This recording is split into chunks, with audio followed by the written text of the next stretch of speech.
Hind education research centre में आप सभी लोगों का हार्दिक स्वागत है। आइए आज हम लोग क्लास 12th के बायोलॉजी को पढ़ेंगे, जो कि प्रथम अध्याय का नाम है पुष्पीय पादपों में लैंगिक जनन। आपका पहला अध्याय है क्लास 12th का, पुष्पीय पादपों में लैंगिक जनन। आइए सबसे पहले हम लोग जनन को समझ लेते हैं। रिप्रोडक्शन माने होता है जनन। तो आइए हम सबसे पहले जानेंगे कि जनन क्या होता है। तो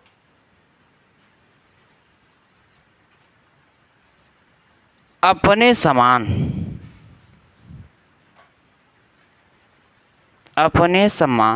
जीवों को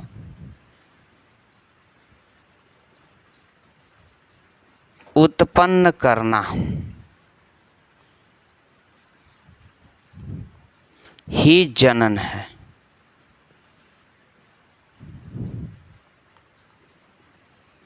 या कह सकते हैं कि संतान उत्पत्ति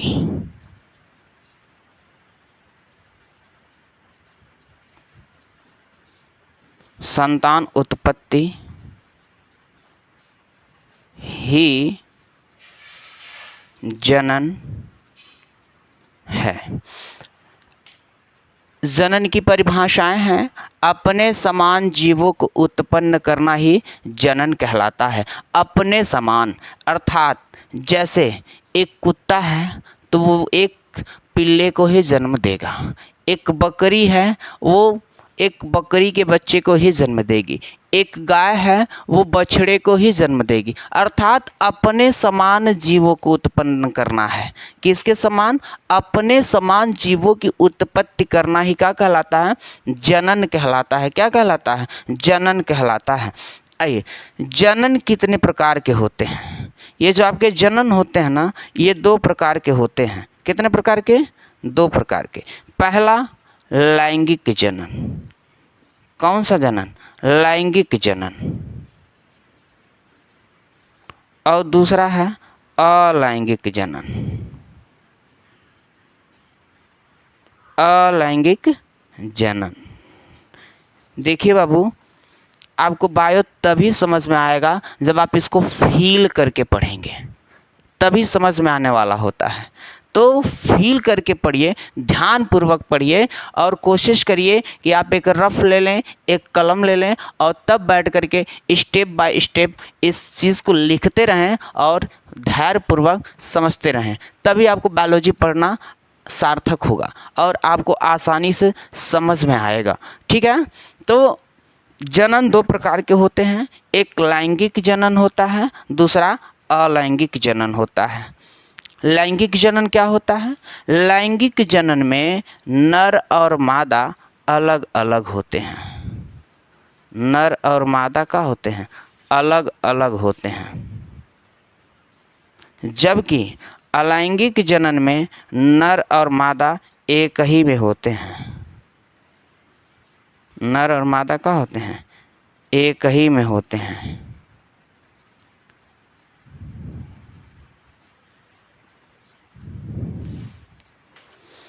ठीक है? देखिए, बार बार भूल जाते हैं कि लैंगिक जनन क्या होता है और अलैंगिक जनन क्या होता है। लैंगिक जनन में नर और मादा अलग अलग होते हैं, मेल अलग होता है, फीमेल अलग होती हैं। जबकि अलैंगिक जनन में ऐसा नहीं होता है। अलैंगिक जनन में जो नर और मादा होते हैं वो एक ही में होते हैं। वो क्या होते हैं? एक ही में होते हैं। आइए आगे हम लोग पढ़ेंगे। इसमें देखिए पढ़ना क्या है, पुष्पीय पादपों में लैंगिक जनन। अर्थात हमें पुष्प के बारे में पढ़ना है। किस में पढ़ना है?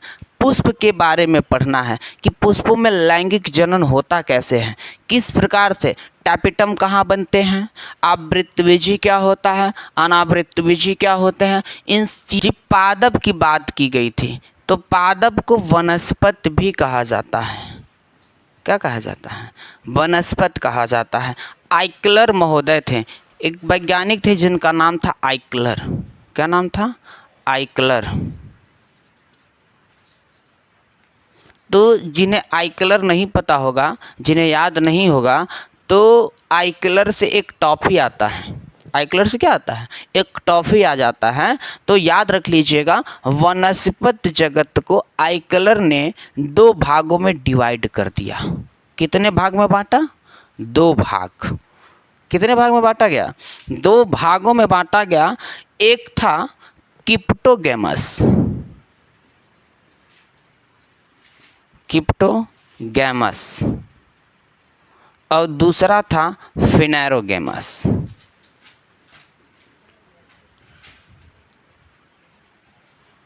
एक क्रिप्टोगैमस था, दूसरा क्या था? फिनेरोगैमस। क्रिप्टोगैमस, फिनेरोगैमस, क्रिप्टोगैमस, फिनेरोगैमस, 2 भाग में इन्होंने पादप को बांट दिया। किसने बांटा? आइक्लर। आइक्लर कौन थे भाई? आइक्लर कौन था? तो आइक्लर थे वही जो पादप को 2 भागों में डिवाइड किए थे। समझ गए? जो पादप को क्या है, 2 भागों में डिवाइड कर दिए थे, बांट दिए थे, अलग कर दिए थे। एक क्रिप्टोगैमस बताएं और दूसरा फिनेरोगैमस। क्रिप्टोगैमस और फिनेरोगैमस। तो क्रिप्टोगैमस का मतलब होता है बीज रहित। क्या होता है? बीज रहित। और फिनेरोगैमस का मतलब होता है बीज युक्त। क्या? बीज युक्त। बीज रहित, बीज युक्त। क्रिप्टोगैमस बीज रहित होता है और फिनेरोगैमस बीज युक्त होता है। ठीक है ना? रहित का मतलब जिसमें बीज ही ना हो। रहित माने न हो, अर्थात ऐसे पौधे, ऐसे पादप जगत के पौधे जिसमें बीज नहीं होता है, उन्हें हम कहते हैं क्रिप्टोगैमस। और जिसमें बीज पाए जाते हैं उन्हें कहते हैं का? फिनेरोगैमस। क्या कहते हैं? फिनेरोगैमस। क्रिप्टोगैमस को आगे चल कर के 3 भागों में डिवाइड कर दिया गया। कितने भागों में डिवाइड किया गया? 3 भागों में बांटा गया। टेरिडोफाइटा,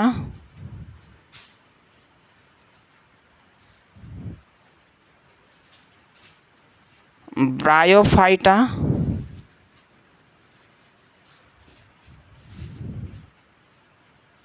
ब्रायोफाइटा और थैलोफाइटा।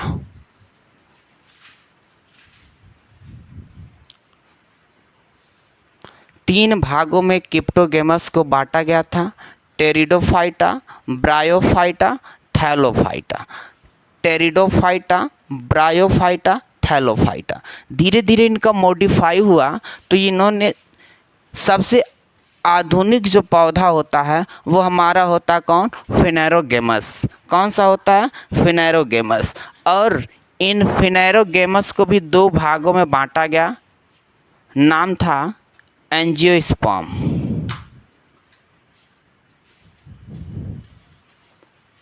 एंजियोस्पर्म और दूसरा भाग बना जिम्नोस्पर्म।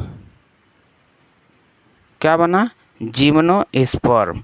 एक एंजियोस्पर्म था, दूसरा था जिम्नोस्पर्म।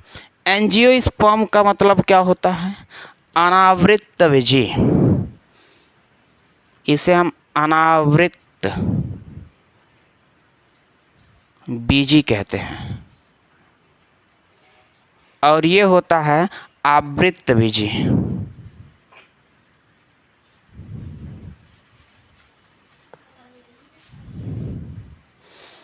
ठीक है ना? एक आवृत बीजी होता है और दूसरा होता है अनावृत बीजी। अनावृत बीजी अर्थात इसको हम कह सकते हैं कि पुष्प रहित है। पुष्प रहित पादप। और इसमें होता है पुष्प युक्त पादप। ठीक है ना? एंजियोस्पर्म अनावृत बीजी कहते हैं और जिम्नोस्पर्म को कहते हैं आवृत बीजी। क्या है, लैंगिक संरचना के बारे में हम लोग देखेंगे। समझ गए ना?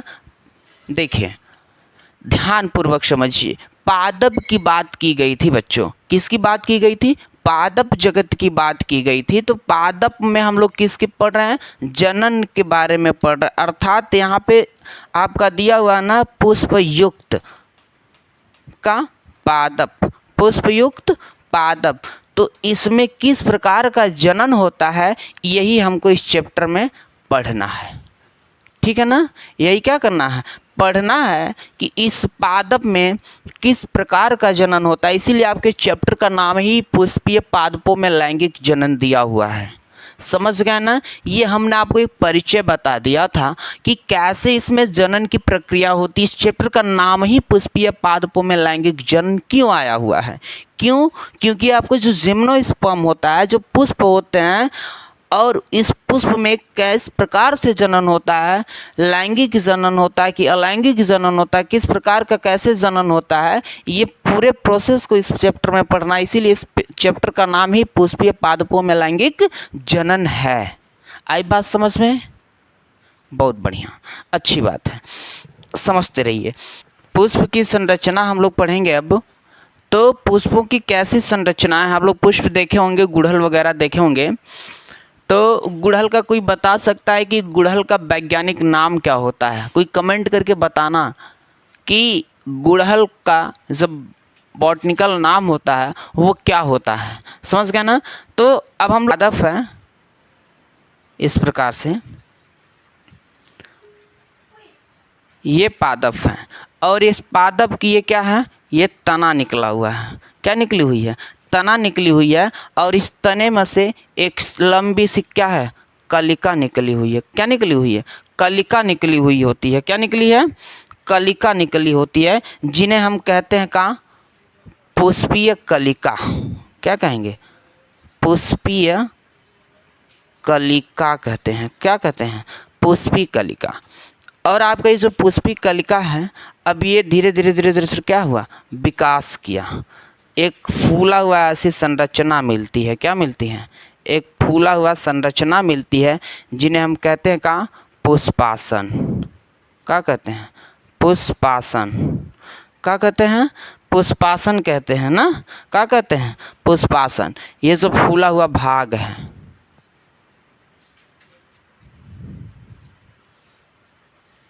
फूला हुआ भाग कहते हैं। आसन का होता है बैठना। आप जहाँ पे देखो, आप कहीं ना कहीं किस स्थान पे, जैसे आप चारपाई पे बैठे होते हैं, ब्रेंच पे बैठे होते हैं, चेयर पे बैठे होते हैं, तो जिस पे बैठे होते हैं ना, वही आपका आसन होता है। उसी प्रकार से आपका जो पुष्प है ना, इन्हीं के ऊपर बैठा हुआ, इसीलिए आप कहेंगे इसका का पुष्पासन। क्या कहेंगे?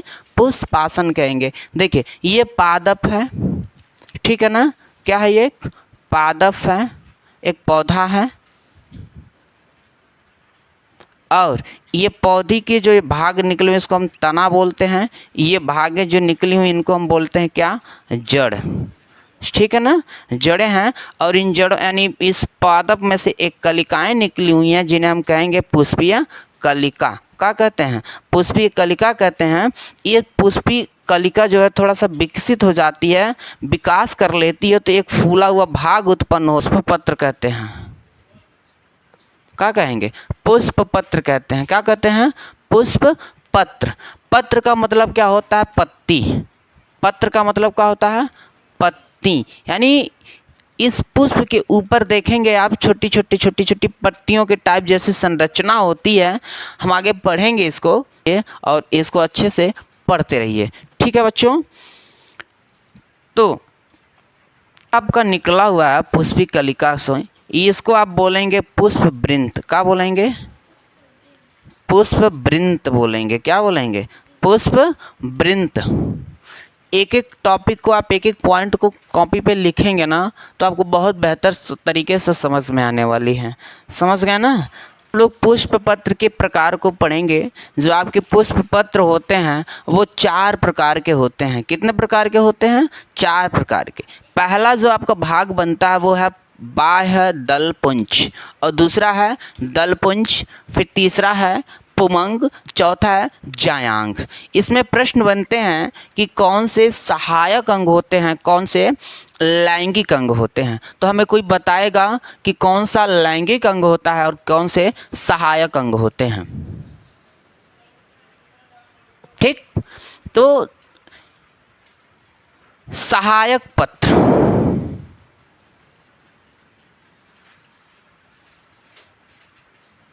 और ये होता है लैंगिक पत्र। क्या होते हैं? लैंगिक पत्र होते हैं। और ये जो लैंगिक पत्र होते हैं यानी लैंगिक अंग होते हैं, सॉरी, लैंगिक अंग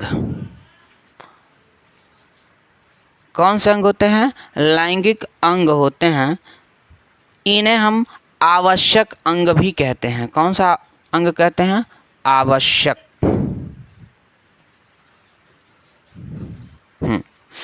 देखिए, सहायक पत्र क्यों बोला गया?